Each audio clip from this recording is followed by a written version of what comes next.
Hello, College Park.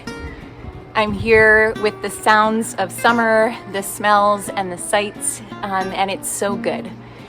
We are also living in the goodness of new times, and with the COVID restrictions being lifted in our province in general, it is now up to us to figure out as a church body how we will meet in person and how we'll do that in a way that makes space for everyone. So let me tell you about what we're going to be doing. All of these things are in response to the highly participated in survey that we did last week. It has been so helpful. As you might have guessed, those results of the survey span the entire spectrum of perspectives and feelings on returning to in-person activities. We are going to be moving gradually, step by step, in this process of re-entry. So I encourage you to practice patience, to be generous with one another in this process. We would like to direct everyone to the Public Health Agency of Canada's main document that gives guidelines on how we might proceed whether we are vaccinated or not. An easy link to this document is posted on our website and is in the description below. As always, if you are not feeling well, please do stay at home and attend our services online. When you come in the door, please use hand sanitizer.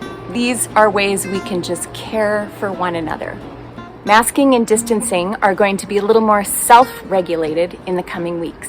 We're going to ask everyone for now, as we enter the building, to be masked. As you make your way to your seat, then we will have you at that point choose whether or not you feel comfortable, or based on those guidelines from Public Health Agency of Canada, on whether you want to remove your mask or not. Even if you are vaccinated, it is completely understandable if you would like to remain masked for right now.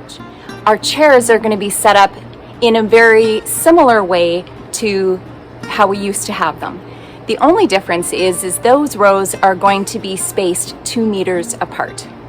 For the choice of further distancing, we are going to have pieces of paper that are folded and ready to sit on backs of chairs, so that when you come in, you can take those, if you wish, and indicate by marking on those chairs next to you that you would like them to stay empty.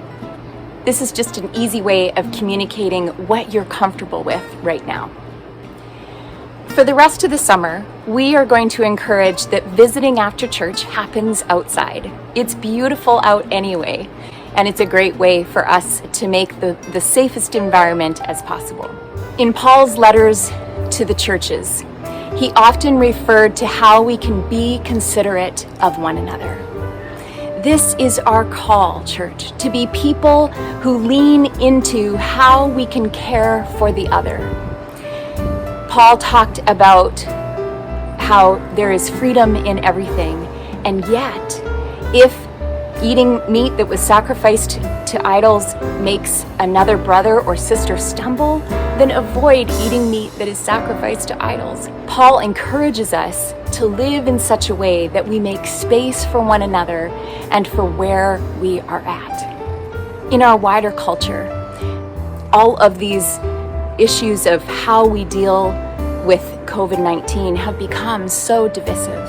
And so, College Park, let us be people who show the world something different, the way of Jesus, a way that walks with one another, that recognizes that it is okay to be on different pages, that recognizes that we all will be taking this journey at a little bit different paces.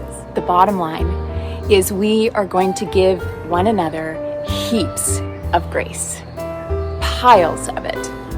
And so in doing that, I encourage you to give other people space. Think about the personal bubble. Think about how you might give space to our technicians, the people who are running sound or people who are running the live stream. Think about how you might give space to children who are not able to be vaccinated yet. Think about how you might make space for others who are feeling anxiety. Consider one another. As I said before, this is going to be a gradual process. We will move step by step. And so expect that as Council continues to meet monthly, there may be changes along the way. And of course, we will keep on responding to the realities in our province, the realities in our world. We're so glad to be in it together with you.